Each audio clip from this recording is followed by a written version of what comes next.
Have you ever tried deleting an alias in Fish Shell using functions -e and then the alias name, only to find it still hanging around after you source your config file?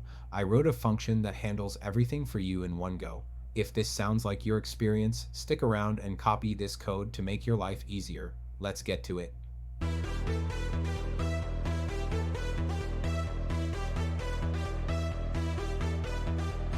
So when you want to delete an alias in your fish shell, you can use this delete_alias function.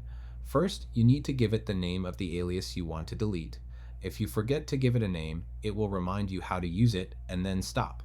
Once you give it the alias name, the function looks up details about this alias using the function's details command. This tells it where the alias is defined and stored. The function then shows you this information to make sure it found the right stuff. Next, it pulls out the file path where this alias is stored. If it can't find a path, it lets you know that the alias doesn't exist or isn't stored in a file, and then it stops to avoid any mistakes. If it finds the file path, it then tells you which file it's going to delete and proceeds to delete that file. If something goes wrong and it can't delete the file, it will let you know and stop there to avoid further issues. After successfully deleting the file, the function removes the alias from the current shell session. It lets you know which alias it's removing and then does so. Finally, it lets you know it's going to reapply your fish shell settings by sourcing the configuration file.